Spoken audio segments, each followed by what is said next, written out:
Hello and Happy New Year. And do you know, as parents, teachers, and even students, we are so lucky. And do you know why? Why would you think we're so lucky? Let me know. I think we're so lucky because we get 2 New Years every year. 2 New Years. We get the new year that starts in August, and we get a new year that starts in January. So we have these new opportunities to make a difference for our kiddos, and that's what we want to do. If you don't know me, I'm Charmaine Tanner. I have an adult son with Down syndrome. We advocated from preschool through college for Dylan to be included, and we're successful. And Dylan is a person that he is today because he was included from preschool through college. And I just am so passionate about creating systemic change for students around the country. So I'm on this mission. If you want to join me, let me know. We do have a specific group of parent trailblazers. I would love to welcome you as a member. So if you're interested in that, let us know. And we are here today because it's the first of 2022, and it's a chance for you to set the agenda. What do you want to talk about? What do you want to ask not only myself, but the other parents that are in this live and will be watching the replay? What are your questions for 2022? So let us know. Say hi in the chat. I have to put my glasses on so I can see things. The other thing I wanted to share with you is I did have some parents recently ask me some questions. And so I thought these might be questions that you have too. So while we're waiting for you to type in your questions, here's the first one we're going to talk about. That darn old communication log, the back and forth notebook, or maybe it's technology. Maybe there's an app that your teacher and you use to communicate back and forth daily, weekly about how things are going at school. So let us know, what kind of method do you use? Do you use email, texting, classroom app that the teacher uses, a back and forth notebook? I had a parent ask me about, it's a little bit different when they go to middle school, because then you have all of these content teachers to be able to keep in touch with and make sure that you really understand what's going on at school. So then how do you do that? Because it's not just communicating to one special ed teacher and one general ed teacher. It's communicating in middle school and high school to a special ed teacher, but many, many general ed teachers, right? And whenever parents ask me about communication logs, and let me know if you have a communication log that works well, the first thing that I think is important to do is to write down what kind of information you want to get from the school. Because some generic form where, there's happy faces or something and they circle the face to show how the day went. Yes, that's communication, but that's not really meaningful, right? So how do you get meaningful communication? And look at yourself. How often do you share things with the school through your communication method? So, I mean, we want to make sure it's a two-way street so teachers don't feel like, oh, this is a burden they're putting on me. But no, they don't take time to communicate to us. So we want it to be two-way. When it can't happen in person, when it can't happen on a Zoom meeting, think of some other ways that you can have regular communication with the staff that work with your child, and that includes a parent. A lot of times, that person gets, is missing from the link. But so step one is to write down what you want to hear about your child's day. Do you want to hear what the math lesson was about? And, if there's any additional things that you can do at home to help with that math skill. Do you want to hear about how much of your, child's lunch they ate? Do you want to hear about the friends they played with on recess? Do you want to hear more about that science project and when it's due? Do you want to hear all those things? I mean, you want to figure out for you as a parent with your child, what are the unique things that you want to hear? And then see if with the teachers, you can brainstorm a way to develop a checklist, some app, something that's going to be easy enough for the staff to do, but meaningful enough for what you're going to receive on that receiving end. So, hey, Anne Marie and Anita, we have Eastern United States. Anita is from Virginia. Hey, Anita. Let me see if I can bring up your comments. Yes. Our fourth day of school closure due to weather.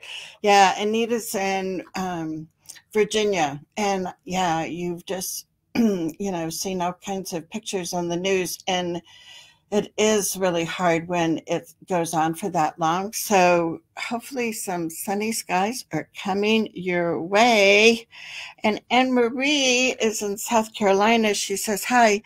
Communication requirements need to be listed as part of the IEP, not just a parent's request. Excellent. And Anne Marie is one of our trailblazers. And look at how smart she is. Yes, you want it written somewhere in the IEP. And sometimes I think we try to, I don't know if, we try to overthink about where something like the ongoing communication is going to be written in the IEP. There's an attorney that often will say, if it's written somewhere in the IEP, that is like good enough. Because some schools will say, well, we don't have a section to write communication with the parent in, as if there's not a section on the IEP that can't be documented. That is a myth. So in some states, let me know if your state IEP has that. In some states, after that service grid, there'll be an optional statement of service delivery.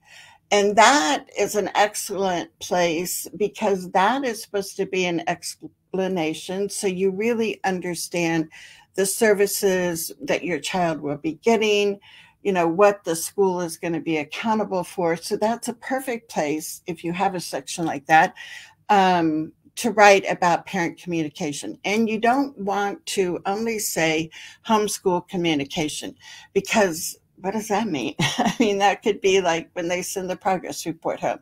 So as with everything in your IEP, you need to be specific about what exactly homeschool communication is going to look like. Is that using an electronic app?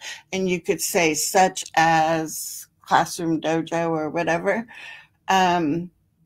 And then say the frequency, say who's going to be responsible for doing the communication. Is it going to come through the parent? Is it going to come through both the classroom teacher and the special ed teacher? You need to have that specifically written in your IEP. So thanks, Anne Marie, for bringing that up. Yes, exactly. It's got to be in writing, or as Pete Wright says, it didn't happen, right? Let's see, Laura. Hey, Laura. Welcome to the new year. She said, my child was excluded from interacting with his peers because he's not on their same level. It was the first year of middle school. He was included prior to that from, second grade to fifth grade. He was homebound as we were as was half the enrollment in the general ed homebound were able to interact with in person via Zoom. Um, so it sounds like, Laura, then this is the first year for your child in middle school. Um, and that leap from elementary school to middle school can be, kind of a big leap for many reasons, right? For all kids, because going to middle school is a is a big change for everyone. And for parents, what we have to see is, you know, what the middle school is going to do for our children as far as what's written in their IEP, how they interpret that, how they implement it. Because a lot of times when you go from elementary to middle school, the middle school teachers have like, this is how we've always done it in middle school. And they kind of sometimes poo-poo the ideas of, well, that worked in elementary school, but that's not how we do things in our middle school. And have a then you have a red flag, right?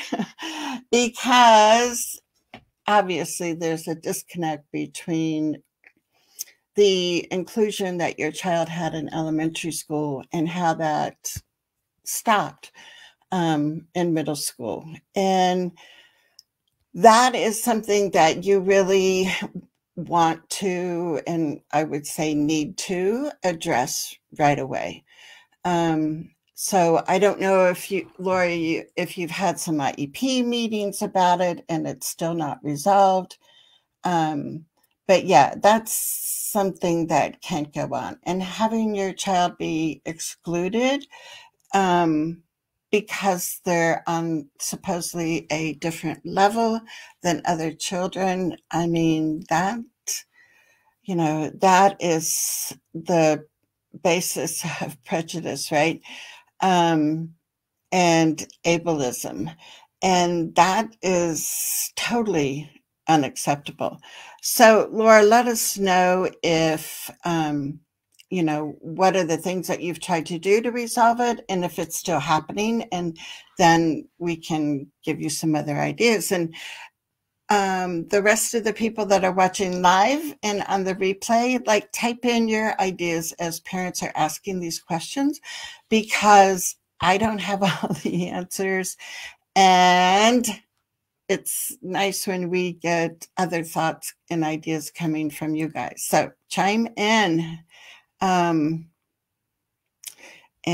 let's see. Anne Marie says, right now, I need to know what feeding, swallowing issues my daughter is having with the school lunch Down syndrome. Yeah, and I know, Anne Marie, that we've talked about this a little bit in our Trailblazer group. And so, yeah, one of the questions I think was if when it's feeding and swallowing issues, it depends. Sometimes speech language pathologists can be helpful with that. Sometimes the occupational therapists, if they have more training in that, they can be involved. You also want to make sure that the school nurse is involved and that your child has a health plan. So staff know prevention methods, right? To help so your daughter, doesn't have the feeding and swallowing issues. And then if there is some kind of an issue, the steps that the staff is going to implement. And like if she's eating lunch in the lunchroom, you want the cafeteria staff to not just be aware, but you want everybody to be trained in what they're supposed to be doing. Sometimes you can get doctor's orders from this, and then that gets sent to the school nurse, gets, implemented in the school health plan, your child's health plan. But yeah, that's like a critical issue that you want to make sure, by the end of the month that gets addressed. Kelly, how are you, Kelly? She says, how do you advise parents to balance the time spent in pull-out therapies versus class time missed for those therapies? Hope that makes sense. These therapies really cut into class time. Yeah, so that's why you can be that parent and request push-in therapies. So you would want to do that at an IEP meeting.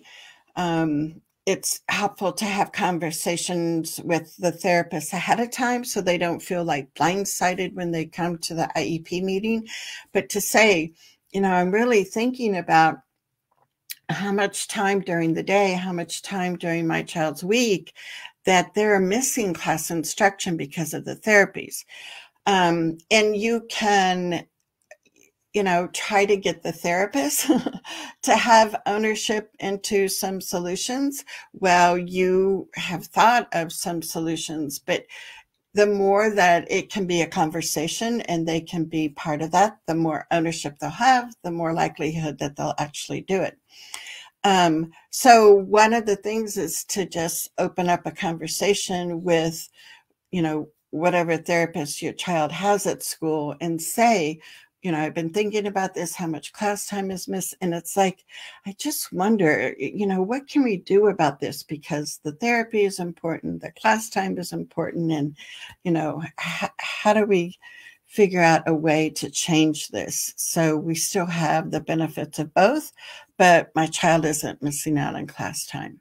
And then stop talking and see how the therapist responds. See if they, a lot of times they'll come back to, yes, we understand, and we try to be really careful how we schedule our pull-out time so students aren't missing core academics. Yes, they will miss something because they do have therapy time written on their IEP. So they'll probably kind of go through that.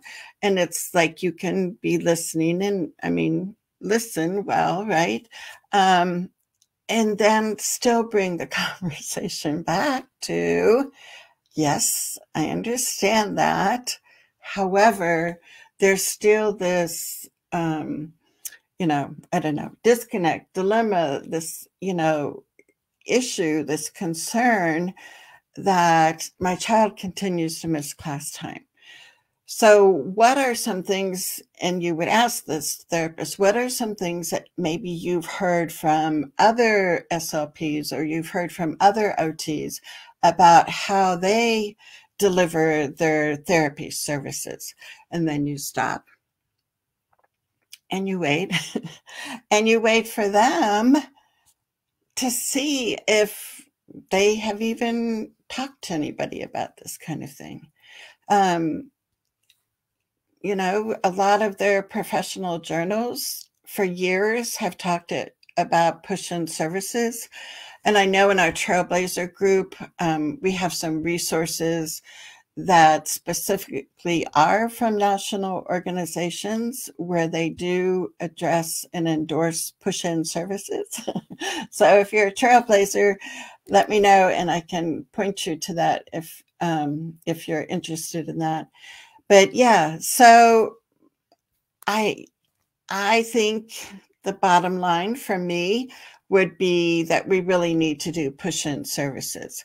And if it's a matter of they're not sure how that would look, how they would do that, then the district can provide some training for them that would be written in the IEP in specific language so they can be effective doing push-in services. So that was a long answer to push-in services because it really is hard. And depending on teachers, like I have There's one trailblazer in our group, and her son is in a gifted and talented program. And when they pull the student for gifted and talented, classes, they are still responsible for making up whatever they missed in their general ed class.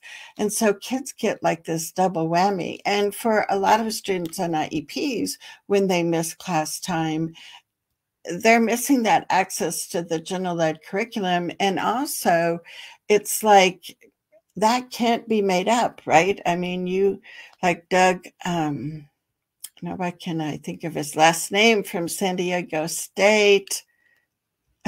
Doug, like he says, you can't like have the volcano explode again if the kid was in speech class and they missed the most exciting science experiment of the year. So push-in services are really important.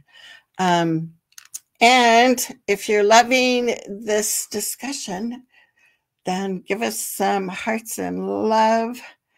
Anne-Marie says, I've seen it in different areas, but sometimes indirect minutes are used, 30 minutes a month.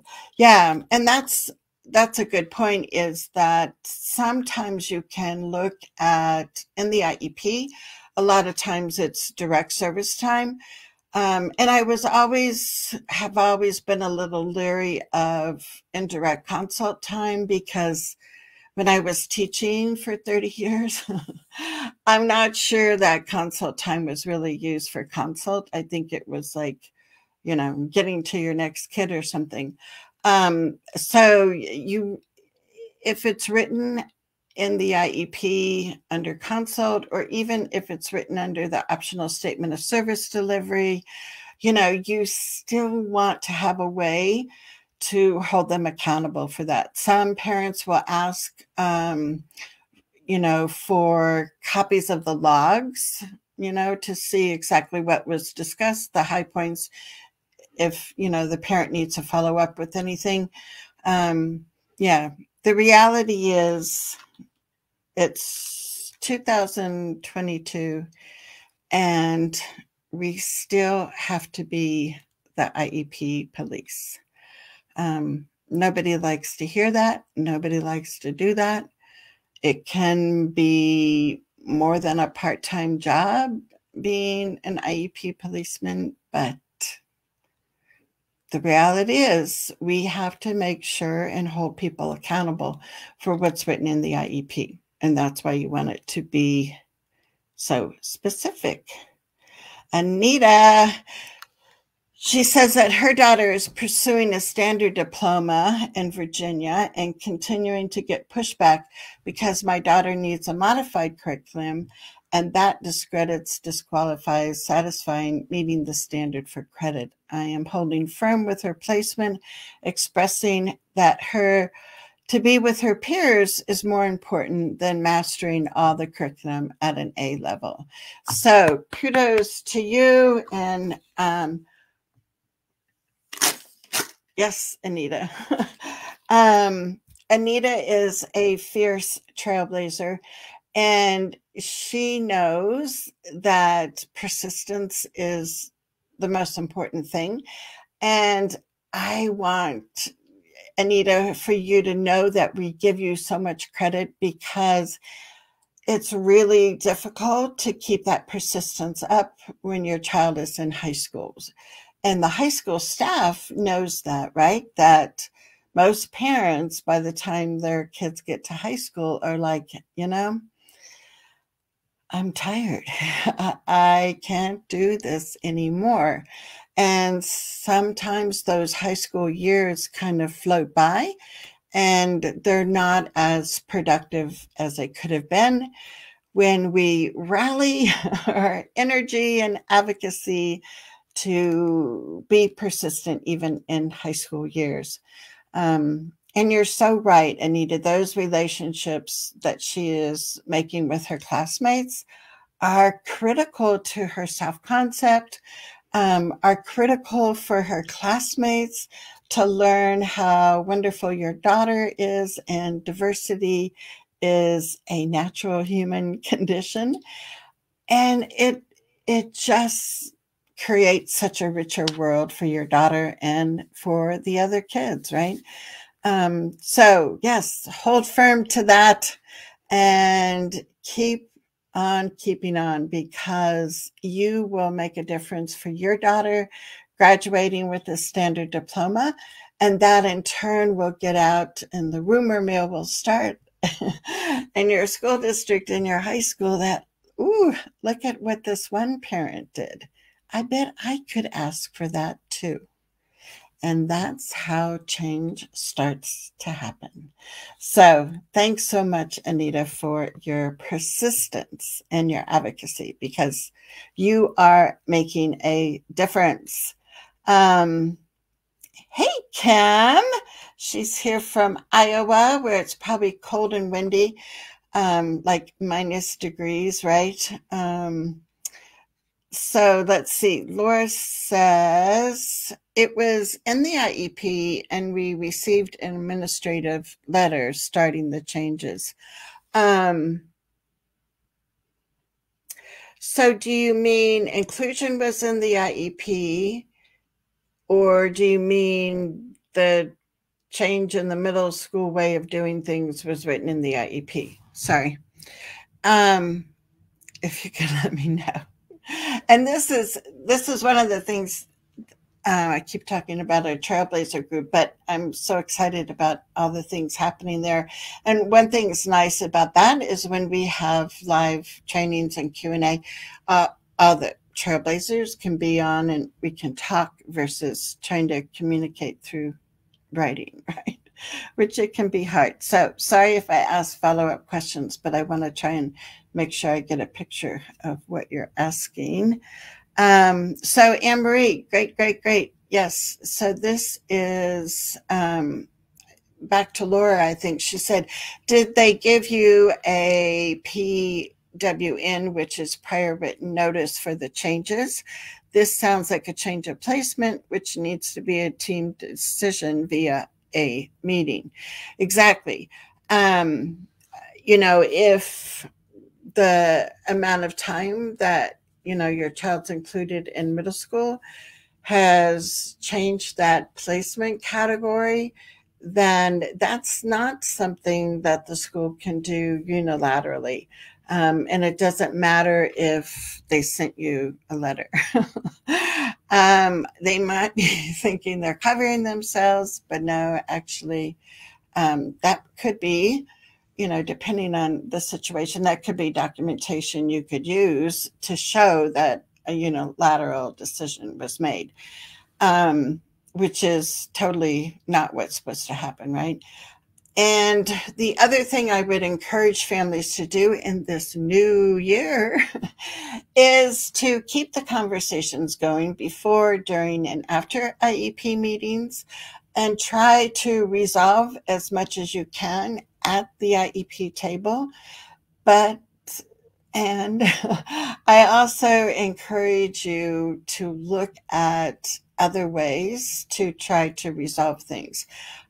So that can be through a state complaint, that can be a facilitated IEP meeting, that can be a mediation, that could be, as your last resort, filing for due process.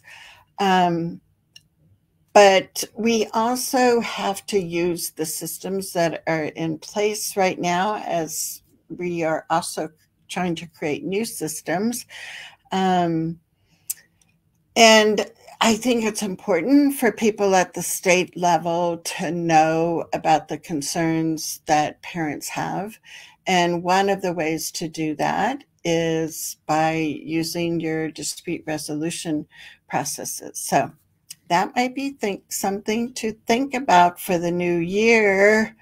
And Anne-Marie says, many times pullout is for the ease of therapist schedule versus the needs of children.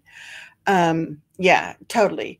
And I mean, it's also like the amount of service time, right? I mean, how many IEPs do I read as an advocate that say 30 minutes of, SLP time during the year or during the week, 30 minutes for OT during the week? It's, And you can't have everybody only getting 30 minutes and saying that those times were, um, you know, decided on based on the needs of the child, not on the therapist's schedule. And so, depending on the situation, I mean, you can, you know, you have every right to bring up that conversation, and say, okay, I understand that you're recommending X amount of time for the week. And, is that going to allow my child to make the progress that we, are expecting with these IEP goals? Is that really based on my child's needs? And you could leave it at that, or you could say, is this really based on my child's needs or based on, the schedule? Because so many therapists, I mean, I don't know of any school that has their own, SLP or their own OT. They travel to other schools and the schedule becomes a real nightmare. But push-in services is like, I, was co-teaching, and when I was a general ed teacher, and having, the Title I math person come co-teach with me, the SLP, the special ed teacher. And so it's so wonderful because you can get ideas from others. And then throughout the rest of the week, that general ed teacher can be implementing the strategies that they're modeling for you. And it's also another person in the class. So we don't want SLPs coming in and being Velcroed to your child for 30 minutes once a week. Just like we don't want a para or a one-on-one. We don't really want a one-on-one. We don't want the classroom para to be Velcroed to your child, during the week. So we want to make sure that when the SLP is coming in and doing push-in services, yes, that they're working, with your child and helping with different lessons, but also they can be walking around the classroom. And that can be a big culture shift for a lot of schools and for a lot of therapists. And so if you know of some therapists in your school district that are doing push-in services, make that connection between the SLP you have and the district one that has figured out push-in services, and have them connect and help teach each other how to do this. Because a lot of times therapists are willing, but they're, fearful of failure and don't want to try something new unless they feel really secure in how they're supposed to do it. So MC in Massachusetts says, Happy New Year. Did you hear at the beginning, MC, I was saying we're so lucky because we get 2 New Years every year. We get the August New Year and we get the January New Year. So we are ready for change. Hey there, Andrea. She says, frustrated with returning to school in 4th grade, finally vaccinated, and lowering the bar prematurely for math. What supports would they give to typical students returning, and why can't my student have that same grace period? Is this something that can be in the IEP, and how? Yes, ma'am, that can certainly be in the IEP. Let me get a drink of water.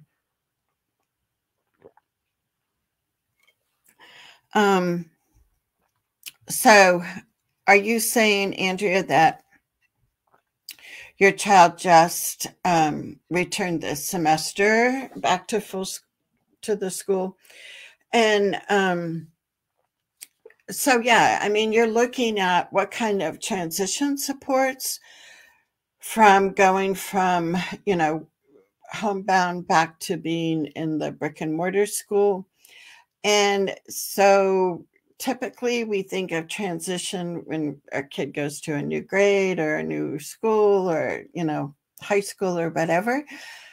But transitioning because of COVID things, yes, definitely. You can have a conversation about that with your IEP team. You can have the IEP amended.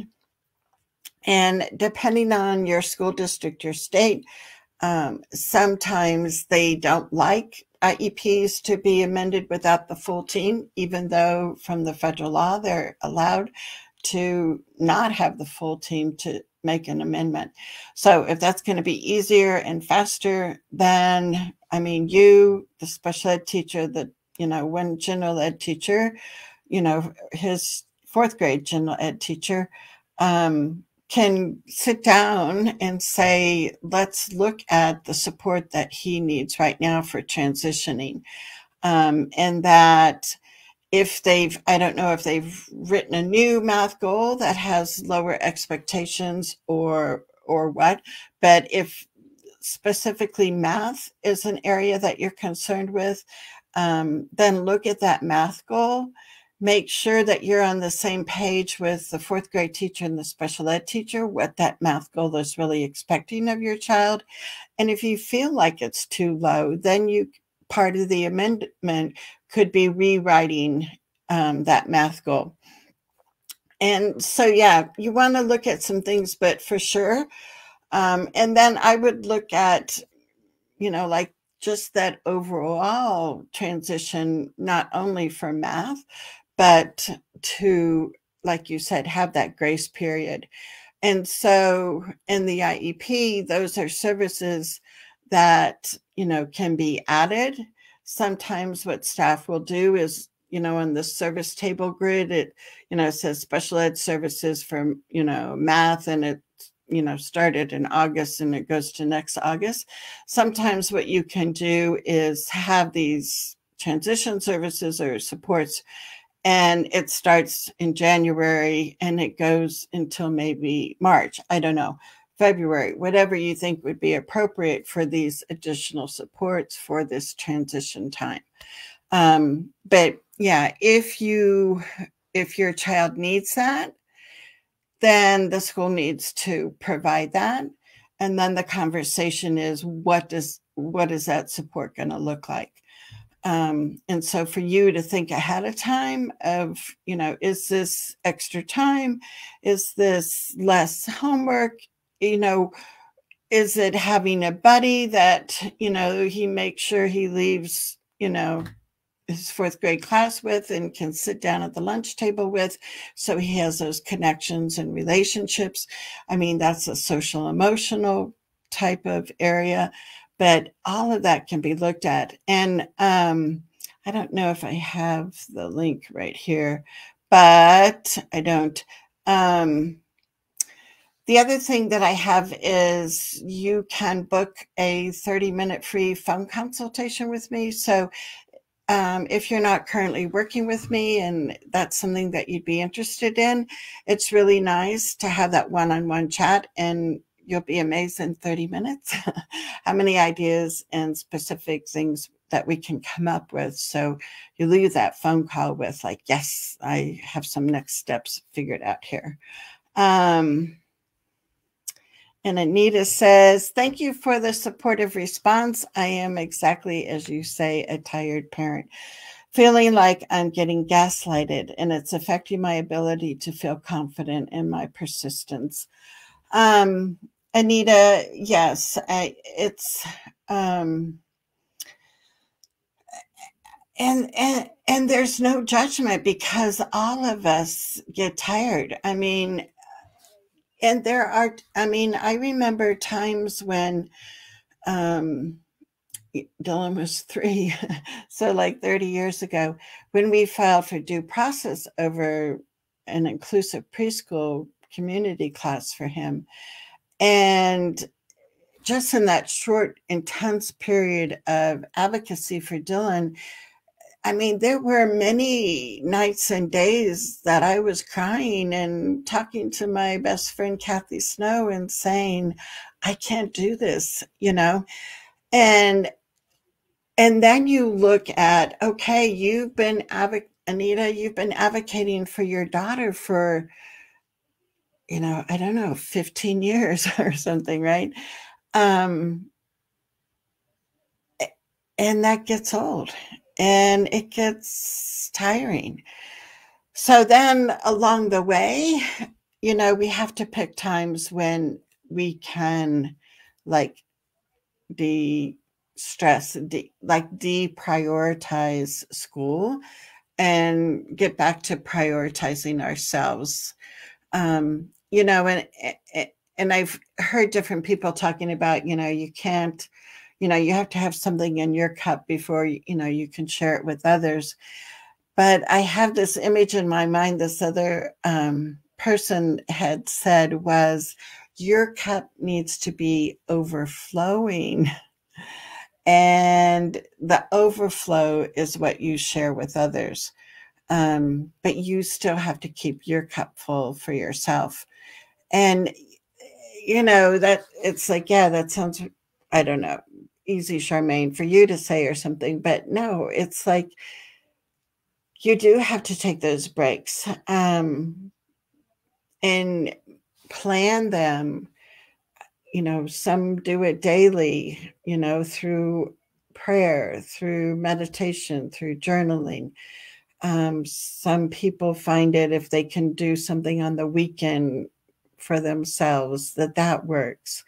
But the reality is we all get tired and we all have to take breaks.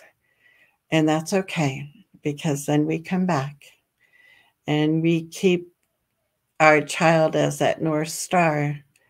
And that's the work that we're doing. So yes, keep going. Laura says, thank you. You are most welcome. Christy, how are you doing? She says that implementation by the general ed teacher is dependent on the school team working together, which is very challenging to achieve. It's so hard to have what happens in the speech room to go beyond those four walls. Yeah, and that's why we need to look at writing inclusive goals and looking at how we embed language into our goals. So we say, in the fourth grade classroom, so and so will whatever. So we have it as, no, this is our goal. Our goal is that this is going to be happening in the general ed classroom. And when we measure progress on that goal, we have to be measuring when the child is in the general ed classroom. And so changing our goals to add some inclusive language can really help, because it's, I have speech therapists that I hear talking when I go to, IEP meetings with families, and the speech therapist will say, well, they have done so well. They can, look at a photograph of an emotion and identify the emotion. And it's like, okay. And so that might be, I don't know, a beginning step. I'm not sure. But how is that going to transfer to the general ed classroom? How is identifying a photo of somebody's emotion going to help you on the playground or in the lunchroom at art class? We want things that are going to be helping your child get access to that general ed curriculum. So when we do things in isolation, that doesn't help your child have access to the general ed curriculum. And that goes for therapists, that goes for pull-out for special ed services. Those skills have a very hard time generalizing in a more natural, true life setting. And therefore, we need to stop doing pull-out services. And that's my New Year's resolution, that we're going to be stopping that. And so Andrea says they just returned on Monday. Okay. And Anne Marie says, which is why inclusion is so important, because research has shown small group instruction doesn't translate to real world skills. Yeah, and that's,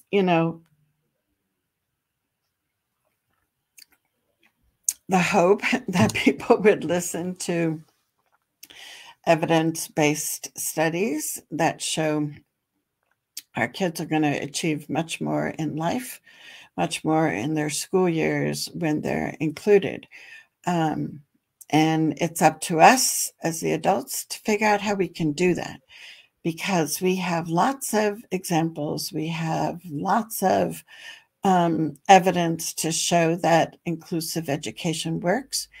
And now we have to get the training, develop our skills, and implement it with fidelity before we keep losing another generation of kids that don't experience belonging, welcoming, don't experience having that feeling of, I am needed here. And if I'm not here, I'm missed. And I do have something that I can contribute to my fourth grade class, to my high school biology class, to my preschool community class. And that's what we want for your child. That's what this new year is about. So, Andrea says, thank you. I know I need to get like a soapbox I can stand on. So any other questions that you have? The replay will stay up. If you think of other questions later, come back to this post and type them in, because I'll respond to those. Yes, so true, so true. And we'll be back next Thursday at noon Mountain Time. We are here live weekly every Thursday, and I appreciate you carving out time from your day so you can be here with us, and so your voice can also be heard. And I appreciate when you help other parents when they're asking questions by responding, because each of you have a knowledge base that needs to be shared with other parents. And that's one of the things that we can do here every Thursday, is share our individual knowledge base with other parents. So, Dominique, how are you? It says, this may seem like a basic question, but where would a pairing protocol go in the IEP? And it could be, I don't know what state you're from. Some states have what's called an optional statement of service delivery. So, pretty much everybody has some kind of a table or grid that says how much time and where your child's getting these services. And under that, a lot of IEP forms will have a section called optional statement of service delivery. And that's where you could include that. You could also include the pairing protocol right in the goal. So you could say, using a pairing protocol, the student will, whatever the goal is for your child with that protocol. So it could be in the goal, it could be an accommodation, it could be written as that optional statement of service delivery. As long as it's somewhere in the IEP, you are good. You can hold them accountable. Well, maybe one exception, though. If it's only under parent concerns, they're not really accountable for, unfortunately, addressing all of the parent concerns. So any other place besides the parent concern, parent input section of the IEP, if you have the pairing protocol listed, you will be good to go. The other thing is you might not want to just have that phrase, pairing protocol, because different people might interpret that different ways. So somewhere you do want to also have that description. So if you have pairing protocol written as an accommodation of what's going to be used with your child, then even though a lot of accommodations are just short phrases, I think it's better if we can say why we're using this accommodation. So those would give you some ideas. And how about any other people? Do you have ideas on where something like a pairing protocol could go in the IEP? Anita is showing us a website. Yeah, the National Down Syndrome Society Inclusive Education Guidelines. Thanks for sharing that, Anita. Yeah, so that would be a wonderful resource if your child has Down syndrome. And even if they don't have Down syndrome, I think these are guidelines that will also, be good for other students, other disabilities. She said that these are brand new guidelines. So I haven't even seen those. I'll have to check that out. Cool.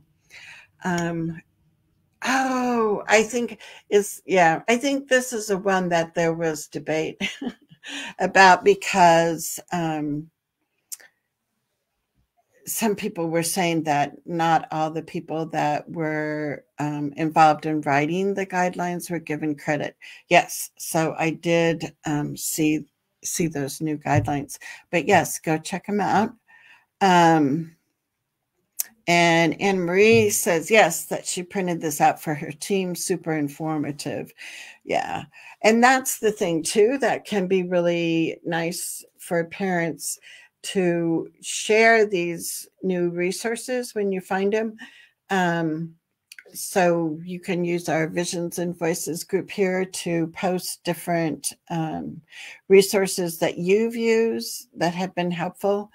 Because it's nice to have kind of a suggestion from another parent that, is saying, I looked at these, I reviewed these, this really is helpful. Because sometimes we see things on the internet and it's hard to judge, how valid they are. So it's nice when we can get recommendations. So I'm going to get another drink of water. And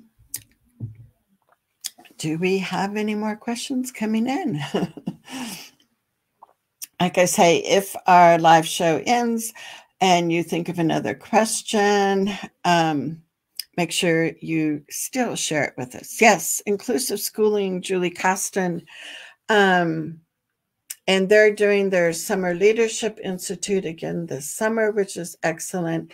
They have excellent professional development for teachers, and they're online. So I always encourage parents.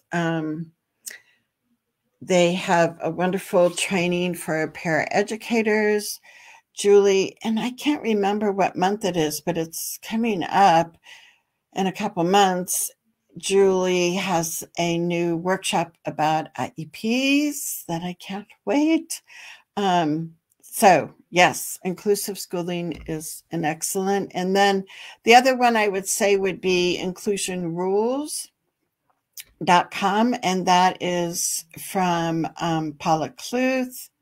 So I'll type that in here. That's Paula Kluth's new website. Her other one is still up, but this is the new one. So inclusion rules would be. So yeah, so maybe what I'll do is I'll make a post in this Facebook group and say, what are some inclusive ed resources that you found helpful? And then people can have that post to respond to. So neat idea. We like that. So once again, this is a new year. This is your second new year this school year. And I am here to help you and help other parents create systemic change. Because when we do this one child at a time, we'll never get to making systemic change. And so, again, if you're interested in being in our Trailblazer monthly membership group, that's where we dive deeper into specific subjects and have live time where we can actually talk with each other. So if you're interested in our Trailblazer membership group, let me know in the comments. Oh, yes, Anita, the tiecenter.org. I mean, they have such premier content, and they've been working with so many different other organizations. One of their new resources that they just published was all about universal design for learning, and they worked with the CAST Center. And so, yeah, Thai Center, if you were not checking out their things, go there right away and find out the new stuff that they have, because that's pretty incredible. Yes, ma'am. Cool.